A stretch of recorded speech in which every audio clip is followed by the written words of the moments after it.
Aha. Hello. So is that just all on recording? Correct. That's funny. Well, we're having a conversation anyway. All right. Well, on the live, on the social media, they might have heard it. Right. Off the phone. Hey, guys. No, Someone caught it.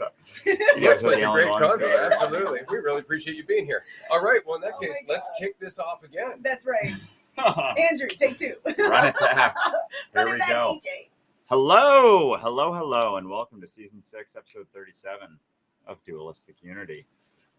I am enjoying this conversation about paying attention and being involved in allowing things to play out and not hold yourself back, from admitting when you're not paying attention. Because if that's there and it's like, okay, there isn't so much of a fight to maintain, because it's like, oh, I should be paying attention, because that then overlays, the attention that you are paying. And part of me so badly wants to say the same thing I said after the intro, but it'll probably come up at some point if we get there. Whoever knows what it is, because we're paying attention to here and now. And what I love, hello, listener, you don't know this, but prior to us recording this intro, we actually already recorded an intro and about 12 minutes of an episode without realizing that the microphone was not working. And what I find fascinating about that is I checked the microphone settings before we started, but I missed that there were two microphones under Yeti because we were trying to install our new system for podcasting yesterday. And so in this episode about paying attention, I didn't pay attention. We missed something. I missed something. And there's the opportunity again. Well, because while you're saying the introduction here, I could have been judging myself for missing that thing and then missing everything that you said and thus missing the lesson that I'm going through right now. Because that's really where we were going with this, is the fact that each and every moment is an opportunity to learn more about yourself, but not the conceptual self, and not as an action where you are rigorously taking notes about yourself. There's no actual thought about yourself that's necessary whatsoever, because you are a continuously growing intelligence. That intelligence does not require you to be in there doubting it. It is already keeping in mind everything it's ever experienced, which brought us to the topic of attention and depth. Yes, absolutely. And when we're saying that you are a growing intelligence, it's not the you that you want it to be. It's certainly not that you are this intellectual wizard who is learning the mastery of attention. It's that reality, this moment, is a growing intelligence that is always bringing up what is relevant. And that's usually, and I dare say always, the only thing that's available in this moment are the things that are relevant to this moment. So you don't ever have to look for missing pieces or something else that will be that final thing, that additional next step. There's nothing to do, because everything that is relevant to the moment that you're in is already there.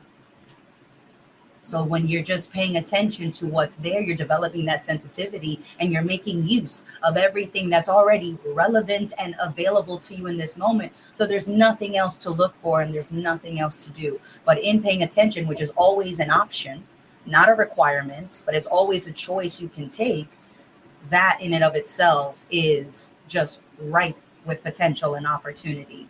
And there, everything else kind of figures itself out. And then things just happen to make sense instead of making you, the idea, feel better.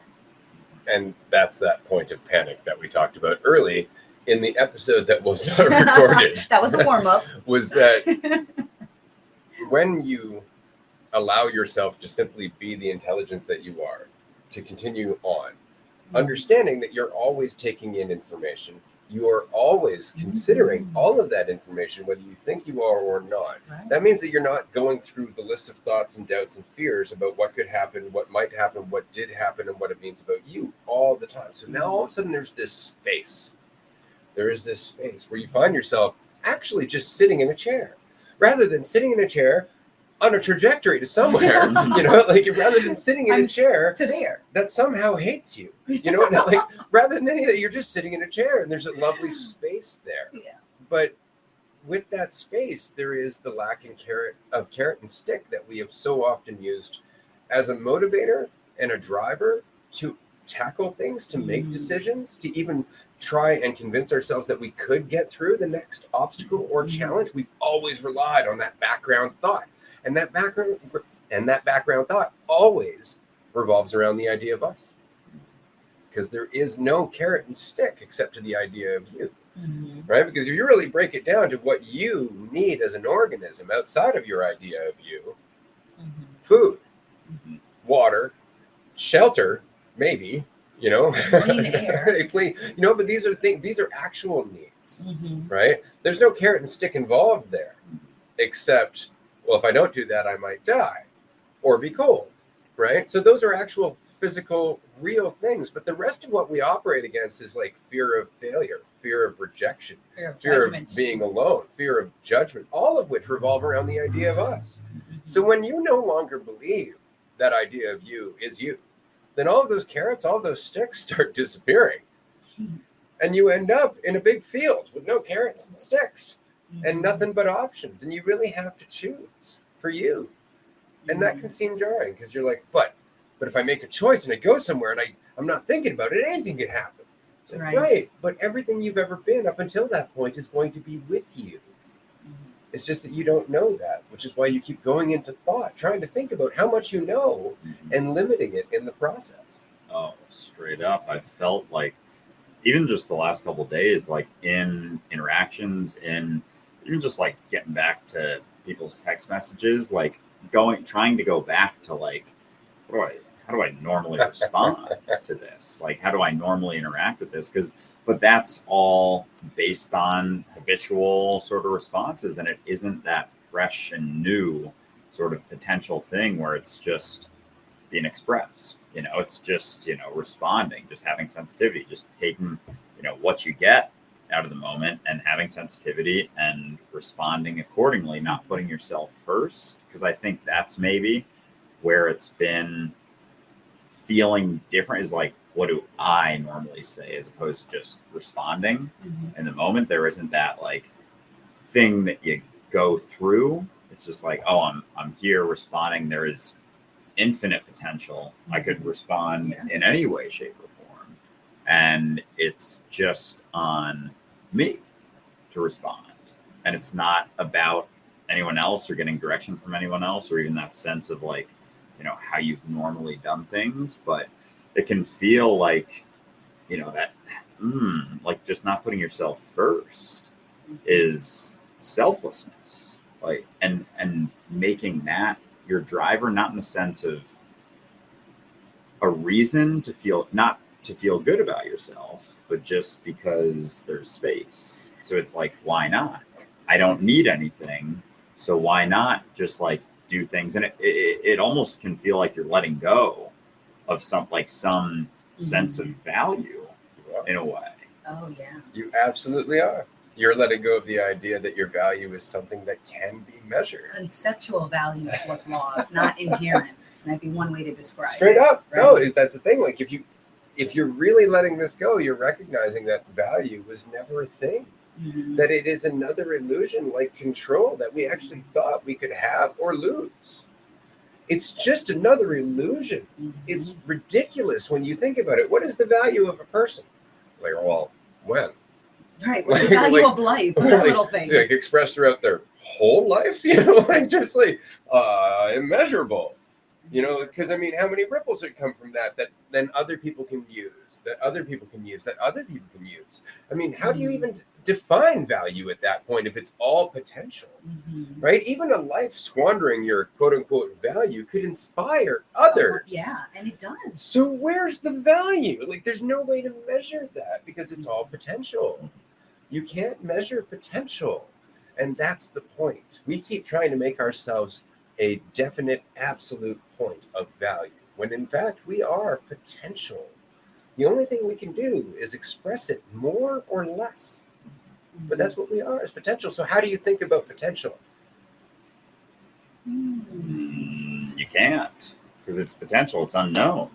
Anything that's in potential is unknown. So trying to think about it is just getting in your own way. It's like looking backwards, trying to have an idea of potential. It's like, oh, where have I reached potential? And come up with examples of potential. And it's like, no, the potential and the unknown and the freedom and the uncertainty and all of that, they all tie together. Like you don't get one without the other. You don't get control and a sense of freedom. You don't get that sense of like thinking about yourself. And I think I've just realized recently how often it's like it's there, and it's like in consideration, in potential of like, personal wants and desires and whatnot, as opposed to looking past that. And if you're not doing that as much, or you see the futility in it and then you try to, it's like there's no point in doing that so much. It's like you can just be less selfish, like be focused on more of what's going on and the experience that you're having, and just like giving your all with no direction necessarily, but taking in all the considerations and being like, okay, doing this makes sense now, working on this makes sense now, doing this project makes sense now. And like there are things that are there, but there's no guarantee even even the thing you choose is like, the best thing, but it's the thing that you're choosing, and you're going to learn from that, and you're going to learn from that, and you're going to learn from that. And yeah, that's life. There's no guarantees, and like there's no one to give you a guarantee. But that's, I think, a lot of where that desire for validation comes from, is like someone else giving you a guarantee instead of just choosing for yourself. Instead of just making that choice that doesn't come with any validation whatsoever. There's no sense of certainty. There's no guarantees. It's just choosing moment to moment your life and being cool with that for you, and like being willing to just have fun yourself, make the most of it yourself. So, but the practice of that is different than just, talking about it. And this is a perfect example. We have a question here, and I love this. Do you guys know who U.G. Krishnamurti is? This is not Jiddu Krishnamurti. This is another person entirely. He completely destroys the need for searching and seeking. What are you trying to get? Some mental projection? And what I love about this is that U.G. Krishnamurti didn't destroy anything. All of this person's doing is referring to somebody else who is once again pointing out the correct path, contradicting exactly what they're trying to get across to us. You guys must be searching for somebody, as I refer to another teacher who's really teaching the right way. It's coming from someone else. Gotta be someone else. Like there's a big difference between the application, which doesn't require you to get anywhere, and the cerebral masturbation that so many of us think is the application. And it doesn't matter which philosopher you're talking about, or it doesn't matter which teacher you're referring to. They're not necessary. They're not necessary. And if they're not necessary, then you don't need to refer to them if you're trying to make a point. You could have just asked, what are you trying to get? Some mental projection, and actually have it been your point. It just doesn't make sense to refer to someone who is not living with my considerations. I'm going to refer to someone else who lived with entirely different circumstances and perspectives and lessons and all of that, but they know exactly what works for everyone else, because philosophy is a one size fits all. I hope you know. Once one of us gets it, that's it. That one set of golden concepts is what you can always refer to. In fact, I'm so sorry, the silver bullet concepts. It's not gold. Well, that's what he means about ending the searching and seeking. Right, because he has found the pathway, the way. And it's like, there is no way, even if you do admire the way that someone else shows up, that's the way that they're showing up, with their considerations, with their choice to pay attention for them, not to inspire you, because if they are trying to inspire you, it's not for you. They're definitely not doing that for you. They're doing that for them, to confirm that they have found the right way, because with control, what always pairs nicely with control? The fear of losing control. They go together like two wolves that hunt in a pack together. They never hunt alone. So if you see one, expect to see the other. And what's great about the space that doesn't look for control is that there isn't space made for that losing of control. And so it's almost simultaneous. And if you're feeling in conflict, if you're feeling that fear of losing control, take a look at what you're trying to control and why. and just noticing the why, because usually the answer boils down to, in one way, if there was a thesis, I'm afraid and I don't know what to do with that fear. And so I will control what I think is the source of that fear. Usually not seeing that the source of that fear is me, because I was afraid. I gave myself the reason to be afraid. Because if you put usually two people in the same situation, they're not going to be afraid of the same things in that situation. So that means fear is very customizable. And if it's customizable, let's take a look at who's customizing it. And that's usually you. We have another question. And I think this is appropriate given the conversation. So I'm going to pass it over to Andrew for this one. Do you think there's a difference between selfishness or being self-interested? I find myself putting others first and sometimes lose myself in the process. But is that also selfish? I think it depends on whether you're. I think it's a hard line to draw immediately when you're doing things for or to help someone else. I guess it kind of is if you're still deriving or trying to derive some sense of value from, putting others first, as if that's like the right thing to do instead of being sensitive to the moment that you're having. So like the selfishness, selflessness direction, there can be direction there for sure. But I think there does come a point where it can become enabling also. Like, I think that's something to just watch out for when it comes to helping others, is how much you're enabling them to continue to feel like they need something outside of themselves.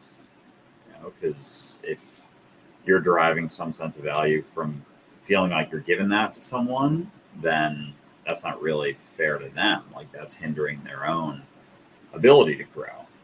And so there is a balance, and I think it's another one of those moment to moment things. But that sense of losing yourself in the process of being selfless, it's like, what exactly are you losing there? Your sense of what you want to do for yourself. And then I think it comes down to looking at like how much you need and like what those wants are, because you don't have to want anything outside, like in the moment that you're experiencing, like even in your life, assuming that there's something beyond the experience that you're having that's going to make you more or make you better, so.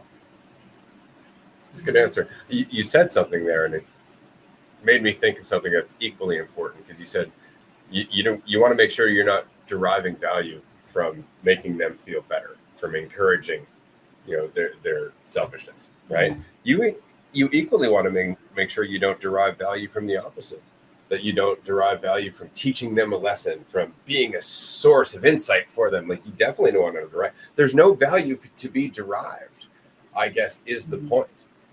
That's really it. And if there's no value to be derived, then it really just comes down to what makes sense. Mm-hmm. And that will always come down to the quality of your attention on every moment, because that dictates the layers that you see behind that moment.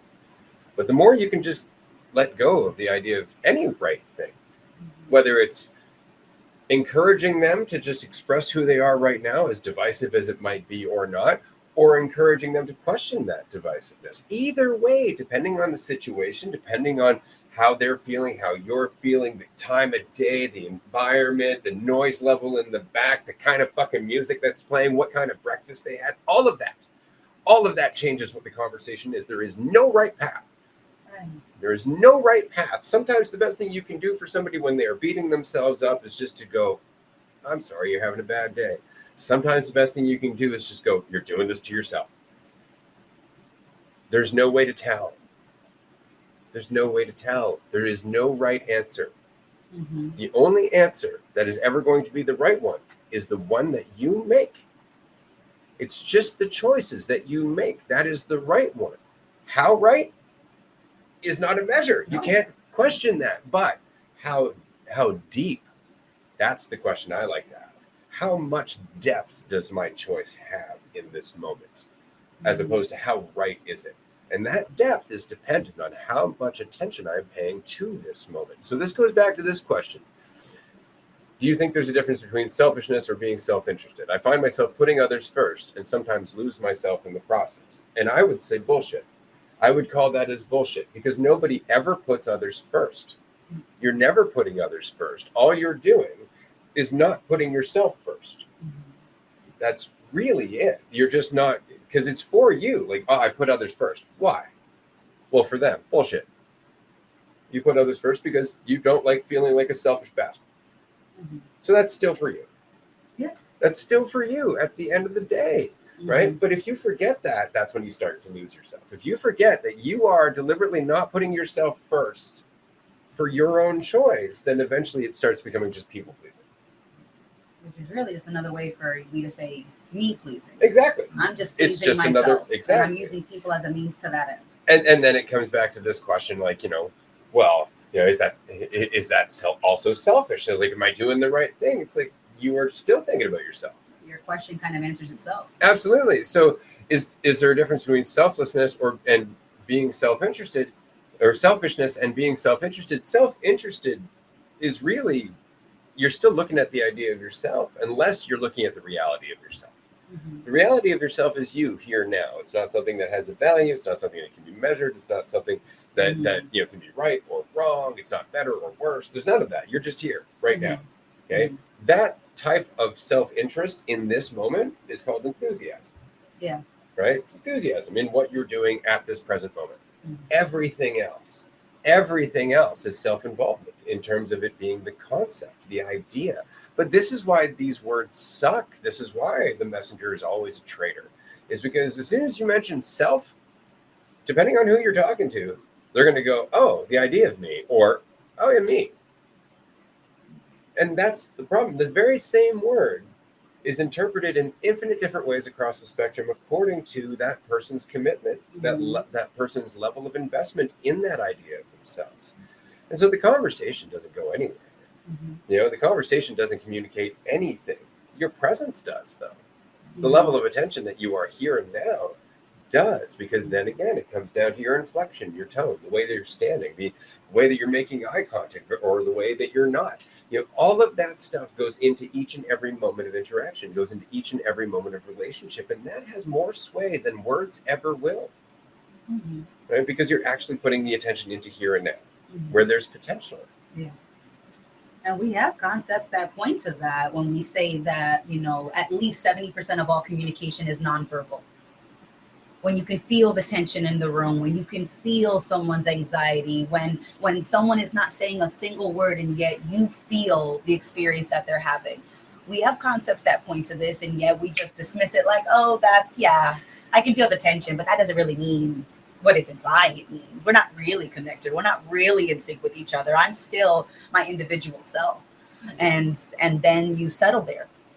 You settle on that point because it seems to be convenient, but the price feels like it's going up and up. And I'm just, not seeing how worthwhile it is to pay for that price to take things individually, which I love that was, that phrasing came up yesterday, because usually we'll say you're taking things personally. But I love that it was brought up, you're taking things individually. You, in particular, the individual concept of you is how you're filtering all of this moment and all of the potential and all of your attention through the individual perspective of how it's affecting you, the concept. And it's just, it's felt more than said. And even when people are saying the right words, you can feel where that's coming from. Whether that's just a really good show with a curated script that sold really well, or whether someone is feeling what they're saying more than saying what they're feeling. Well said. We have another question here.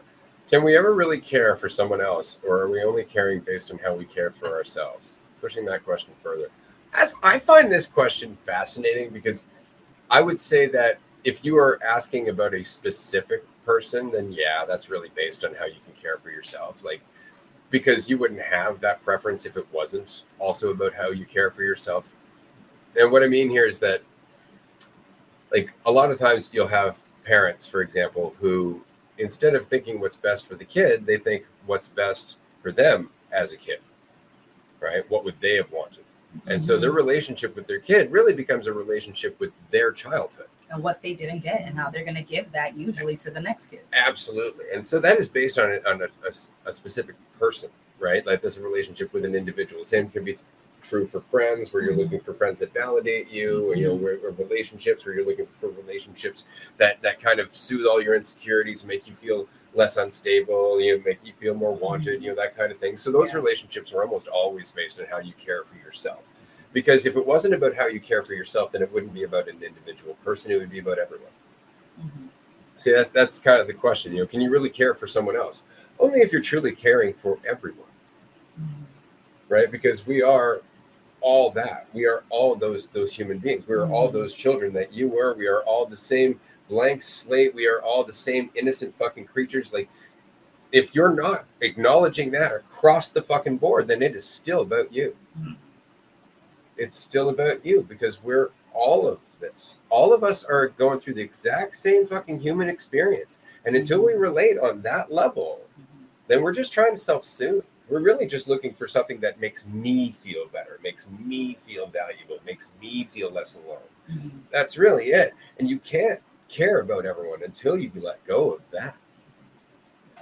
And if you don't let go of that, then it's just all coping mechanisms. Like, it's coping mechanisms for this built, like, an excuse to think about yourself, almost. Like, oh, I think about myself a lot. I have these assumptions about myself. So I'm going to live my life based on these assumptions and then build a life around those assumptions and ways to respond to those assumptions. Like, oh, I'm not pretty enough. Got to do certain things to be prettier. Focus on that. I'm not, you know, I'm not light enough, so I got to lose weight to do this. And it's like, that's then becomes our days. I don't have, you know, a big enough house. I need a bigger house, so I'm going to keep working to get that thing. And it's like these assumptions about our value that's so individual, that perspective of our value, and yet that assumption that you have, like, isn't where you're at. And so to have to do something beyond, it's like, it can feel like it gives you structure to do something beyond being where you're at and being informed by the experience that you're having and paying attention and being enthusiastic about the experience. But if you think there's something that, you know, you got to do to become more or to maintain out of fear of becoming less, like, that's going to then be where the focus goes. And then that's going to dictate your experience, and everything's going to be surrounding that, which all has to do with you. And you don't see people, you know, you don't hear people as easily, as opposed to, you know, letting go of that sense of that wall of control, really, like that space between you and them that is you, your sense of certainty, your sense of control, and just being willing to look past that for a second, you know, for the moment that you're in, like that, then other options open up, like other things open up, and then you see a little bit more of the potential opportunities and like what makes sense in the moment. But as long as you're staring at yourself or focused on yourself, like, it's all going to be things about you and things to maintain you and try and it's just what's right there. It's like staring through a window, but staring at the window instead of staring past the window. Fuck yeah, I love that. And it's like, you don't have to learn how to see better.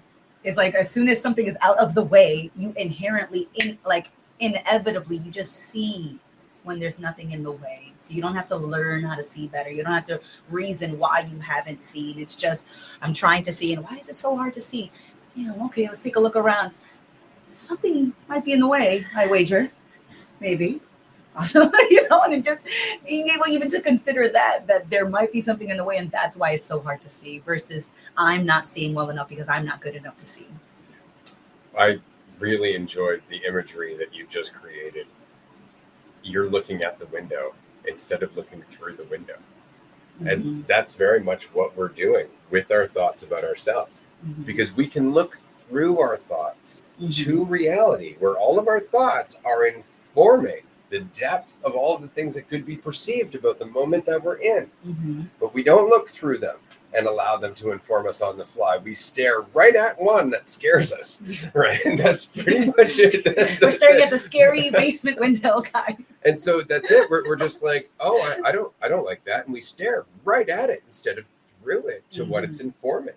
right? But it's scary because we're still holding on to the idea of myself or ourselves. Like the idea that somebody doesn't like me is only scary if I need them to. Right? Like that really helps to remember. And if I don't need them to, then the idea that somebody doesn't like me is something I can learn from. I can look at that and go, am I doing something there? Or is that person just judging for no reason?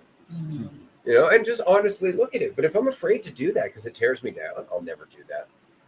I'll never do that. I'll never use these thoughts, these perceptions, these possible things. You know, that's all they are, possible perceptions, possible, you know, ways to look at what's happening from different perspectives, different points of view, different states of mind. That's all your brain is ever seeing, you know, is just possibilities in terms of what is this moment, right? What is this moment? Because the brain's trying to pin it down. So it can only look at all of the facets like it would on a diamond. It's just looking at all of them. But no individual facet is the diamond. Right? And that's the point. The whole thing, all the facets inform the beauty of the diamond. All of the perspectives of this moment inform the beauty of this moment. All of them. But we cherry pick according to the ones we like and the ones we don't. And the only reason we like or don't like them is because of the idea of ourselves that we are trying to protect, because it gives us a sense of value. But it's only value that can only ever be taken away or built up. It's not actual value, because if it was, it would stick.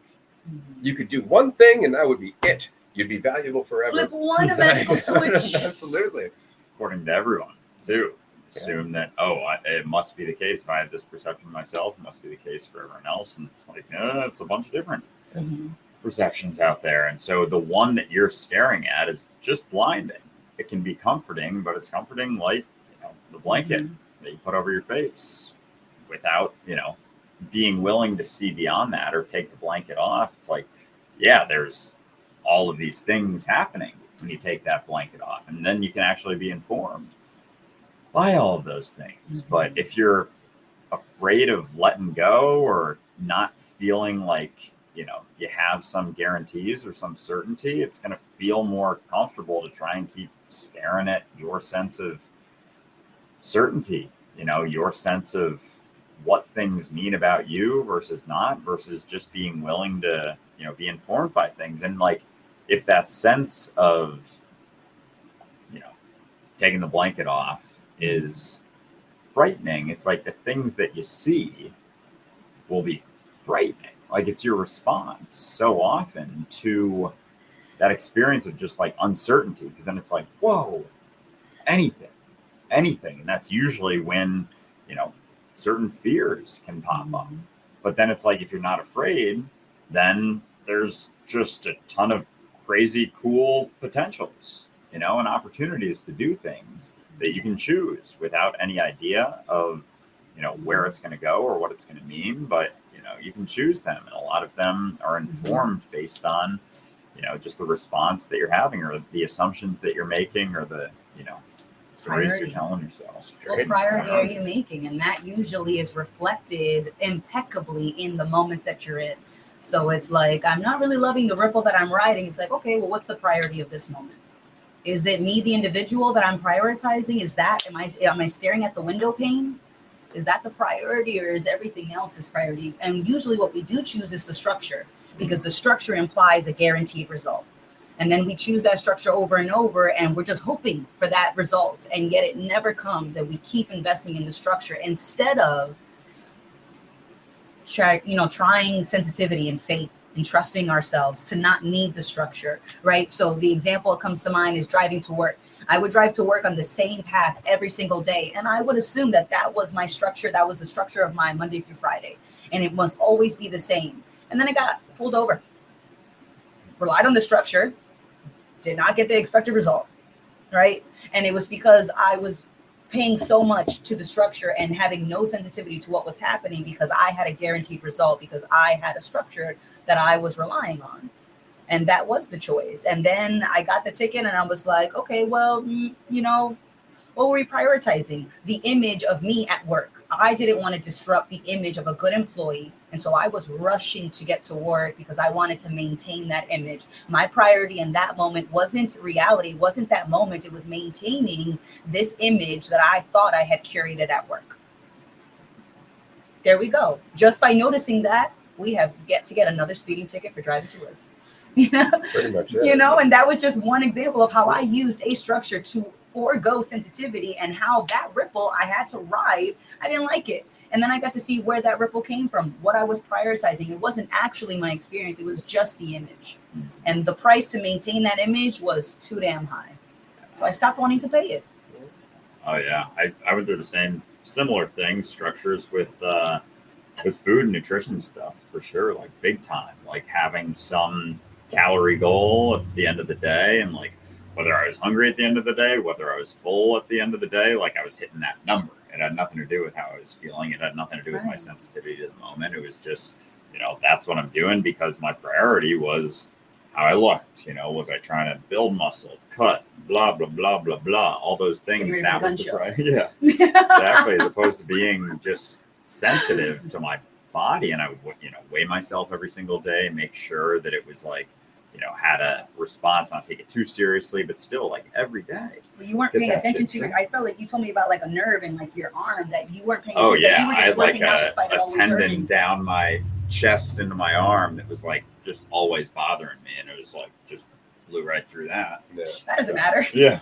We'll get another one of those. Good. Exactly. Yeah. So, and then that's the priority. And like my stomach would feel like garbage at night a lot of times, and then when I stopped doing all that, it's like, oh wow, there's actually, you know, sensitivity to all these things. To your arm was like, thank you. Yeah. Well, yeah, that was a big part too. It's like, oh, there's actually, you know, muscles here that are tight as shit, and it was even weird to like be able to straighten my arm. You know, like I didn't like that feeling. Yeah. I liked when it was like, you know, just but another sense of anyway. Yeah, that was the food stuff. Another sense of, you know, trying to control things, having a guarantee like, oh, if I get to this point, then more people are going to like me. No, I was going to like myself. I just feel less insecure about how I'm living. Yeah. That's right. I'll be more valuable. I'll be better. That's it. You know, that's really the big addiction that we have to kick when it comes to just being ourselves, is the idea that we have to do something to be something. That we have to do more to be more. Like that's an actual possibility instead of just an inevitability. Isn't that funny? Like you are going to keep doing. Welcome to life. You know, and as you do, you're going to pay attention to a greater or lesser degree, and that is going to change you to a greater or lesser degree. You can't stop that. No. You can just limit it. You can really just put the brakes on it if you want to, but you cannot stop it. You can just fight it tooth and nail. Now, this is a good question. I wanted to address this. What would you say thought is? The response, the labeling, the individualizing of memory and mental imagery, and then comparing these labels with one another, limiting infinity with finiteness. And, you know, I've thought about this a lot, which is kind of a funny response in itself. But how did we think before we knew language? How did we think before we learned concepts? Because it's not that we didn't. Babies are born. They do learn how to move themselves around. They do figure out how to communicate for food before they ever learn the word for food. You know, like they are making noises, they are using their intelligence, and then we teach them concepts over top. And then their intelligence uses those concepts. But before the concepts were taught to them, how did we think? Pattern recognition is my first thought. And, you know, because babies recognize their mother's voices through the womb. So they're memorizing sounds. Right. And then they're memorizing faces. When they see a new face, they like get scrunched up. So they're like photo, I forget what it is. But they're memorizing the face, they're memorizing the sounds, and they're looking for patterns before they have concepts. Now, I like this because then as we start to recognize patterns, we start to learn concepts. You know, that's my friend Jamie, that's my mom, you know, things like that. So now we've learned concepts over top of this, and our intelligence is still working, but now it's working with the concepts. But before the concepts, it was still working. The intelligence was still comparing. It was still processing patterns. Yeah. It just didn't have the label for those patterns. And then as we get older, we start to actually confuse the label for the reality, right? So if you know that that's not the case, then this is what we've been saying this entire time. That space where you're not thinking about yourself, that is thought. That is thought. It's real form before you start superimposing a language onto it. But why do we use concepts? Why do we use words? To communicate with others, right? So don't you find it funny that we talk to ourselves? We talk to an idea of ourselves, which is why we use words in our head when we're thinking to ourselves. That internal dialogue is between you and you. And some fictional you, that's right. Your That's imaginary the whole friend. point. So, and if it wasn't for that, would you be using language? This is why when people are like, well, sure, maybe prayer is talking to myself, but what's wrong with that? It's like, why do you need to talk to yourself? Yeah, it sounds like a big old distraction. And I'm not saying don't talk to yourself, but at the end of the day, why? Outside of working through something that ultimately you probably don't need to work through. Right. Well, I've got to tell myself what I want. I don't know. Right? But that's exactly it. This is my wish list. Here's my Amanda's wish list. Amanda, you now that you know, you take care of that. But the question is that what would you do with your day if you weren't narrating your value throughout it? If you weren't going through the day thinking about yourself in terms of what everything you do means about you and how you're perceived and your value and all that, how much more insight and how much more awareness of each and every moment would you have? How much more momentum? You'd be bouncing from choice to choice. You wouldn't be dragging. But that's the point, because none of it means anything about you. Yes, you just do. So Well, therefore, makes it's sense. always just about where you are. It's always just about the puzzle that presents itself. The knot that you are now a part of unraveling. And that's all it is, because that's what your intelligence does. It allows itself to lend some organizing force, but not if you're in there telling it what to organize. Then it doesn't know how to organize what it's supposed to be doing, which is itself, life. You're saying, no, that's not you. You're this little thing over here. Pay attention to that. But it's like, but all this shit in the background, you're like, has nothing to do with it. Pay attention to that. That's very much it. It's like, why do I have all this anxiety? Why am I so afraid? Why do I feel like I don't have value? Why? It's because you're focused on this little idea of you. And those are all the repercussions. Those are all the insights that are like kind of just clamoring at the door, begging for you to look at them and go, can you stop making us? Can you please stop fucking creating us out of your need to avoid shit? But that's it. And that's all they're trying to tell us. That's all of these thoughts and these consequences and this ongoing need to get somewhere. It's just telling us that we're still obsessed with this idea of being more. And that's okay, because you don't want to get rid of that idea of being more if it means it's going to make you more, right? You have to accept these things. You just notice them. Notice that you are insecure. Notice that you want to feel like you're in control. Notice that you're a little competitive. Notice that maybe you interrupt people. Notice that you don't express yourself as often. But that's it. Just notice it. Just notice it. Stop making a story out of it. It's like Jill noticed that she doesn't talk enough. Chapter 4.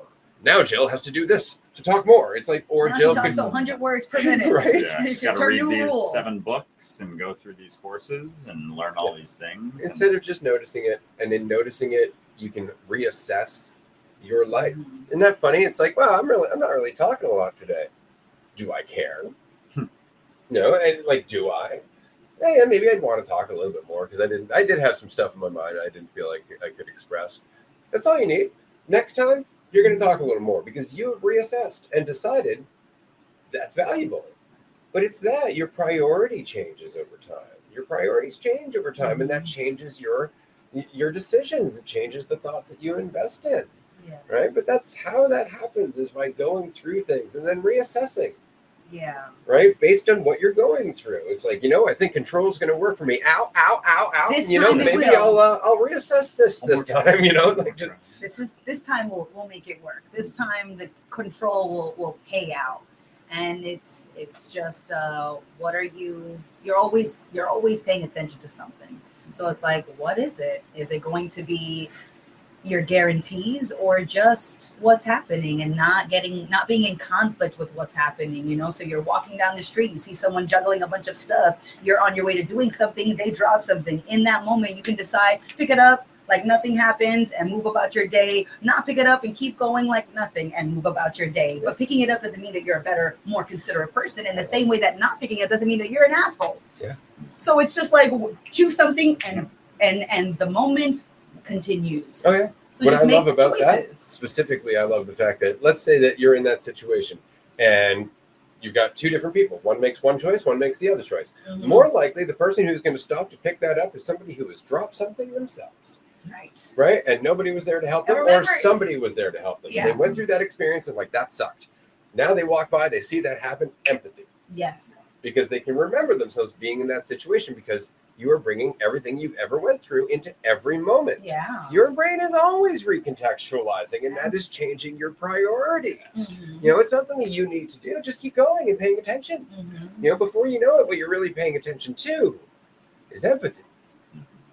What you're really paying attention to, because that's what you're learning to do with yourself. Right. Is to empathize with yourself, to accept You yourself. have to be so hard on yourself, and when you're Absolutely. not so hard on yourself, it makes less sense to be hard on other people. Not that you won't do it again, not that you can justify or intellectualize why you did it and where you were and how you're so different now. It just makes less sense to judge people when you're judging yourself less. You see less value in the judging in and of itself, and that has nothing to do with anyone else. They can go together a lot of times, like all of it, you know. And so you don't have to do so many things to try and double down on like having that sense of a guarantee, you know, that sense of control, that sense of certainty. And this is the point right now where I got to admit that I kind of spaced a little bit there for a sec and missed a couple things, and I'm admitting that. If it helps, And I did it have about to. 25 minutes ago. Very nice. Very nice. Yeah. Because that ability, like just the ability to continuously pay attention without like the background, sort of like getting ready, getting prepared, like having something ready. It's like you can just trust yourself and hear and just pay attention, like just listen without overlaying some sense of like thing on top of it. You don't have to do that at all. And like you can listen and then talk.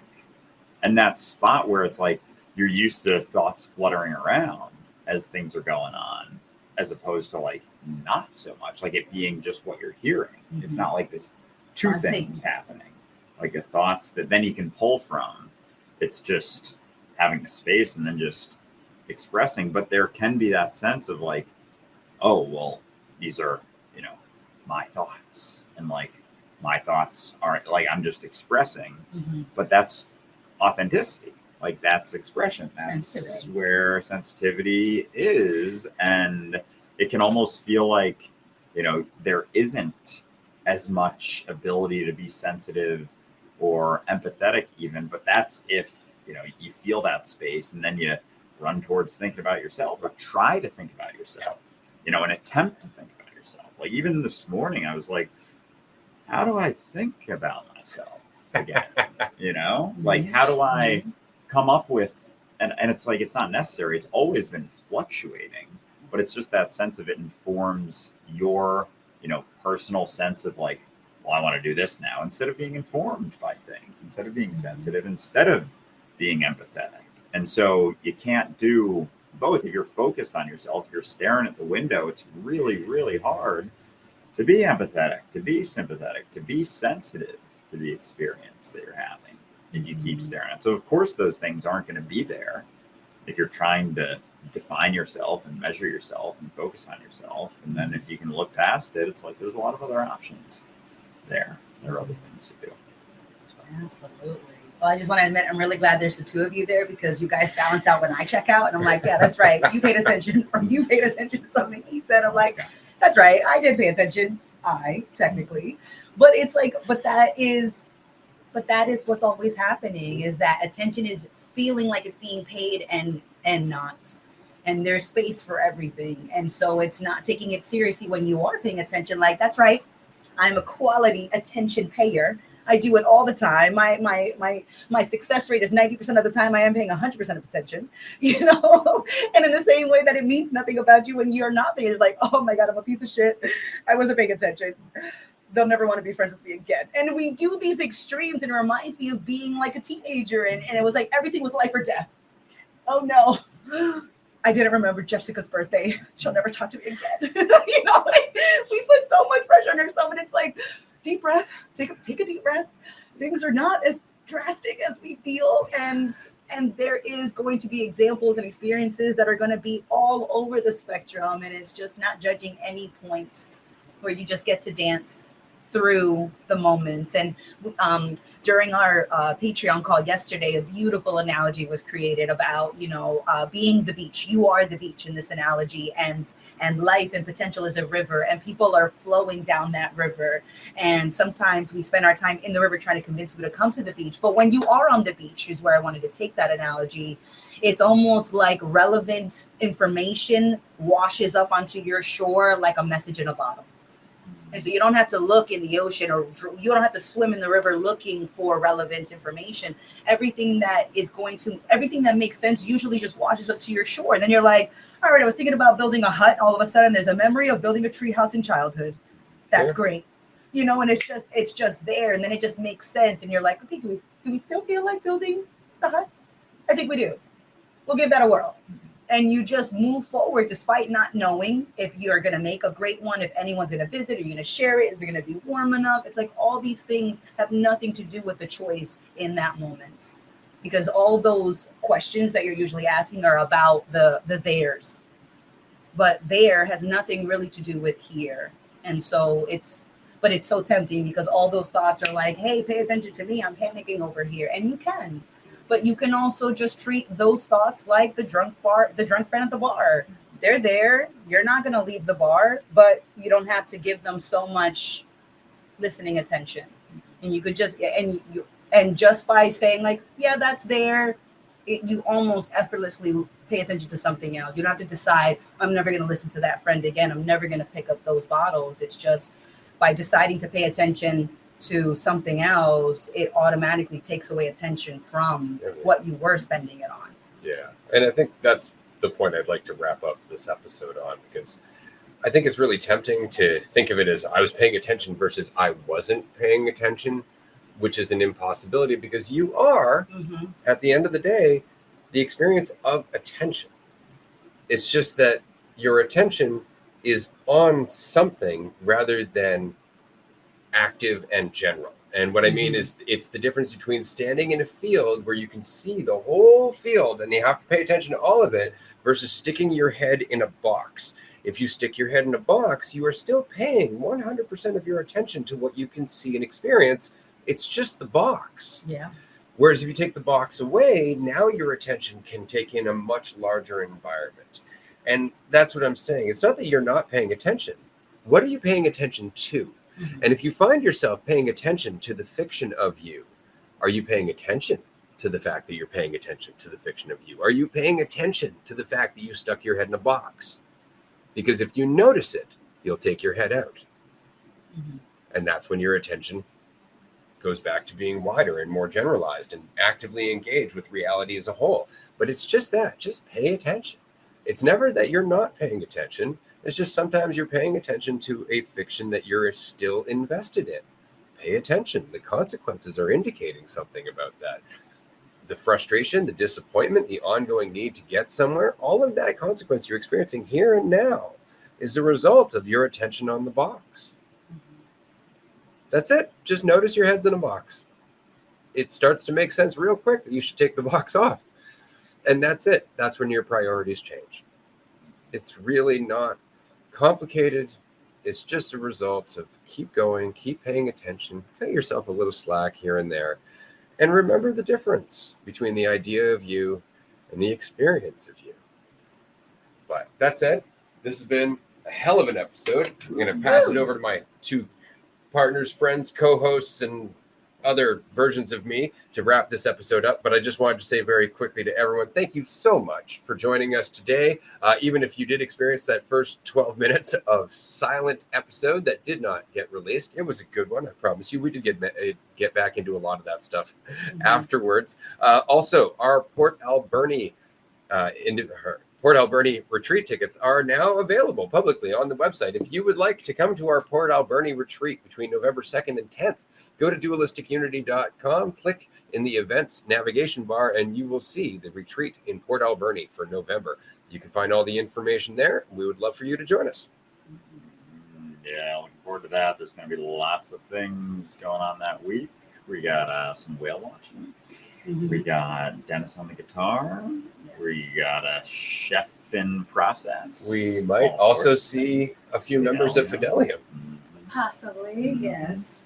But yeah, I last thing I'll say in regards to the paying attention is just, I guess things can seem like there's certain ways when you are focused on yourself and are focused on some sense of even, a familiar idea of yourself, and then how that fits into, certain experiences, certain situations. And like, as you go through your life, that idea is going to continue to shift, but it's like this morphing thing that isn't necessarily helpful if you're having more faith in yourself. It's like the lack of faith in yourself creates this need to think about yourself. It's like, that's what I'm going to do instead of just having faith in yourself. But as you trust yourself more and more, it's like, it really doesn't make any sense to put the box on. Like, you see the box as blinding, as cutting you off, as, dictating your experience somehow. And so, yeah, it's not necessary, and you can just be informed, and keep paying attention and keep choosing things based on sensitivity, based on empathy, based on looking past yourself, and, get up in the morning and it's like, all right, here's some things I can do. I'm okay, doing great myself. Let's do some other cool stuff with life. There's no direction, but there is certainly the potential to have influence and enjoy.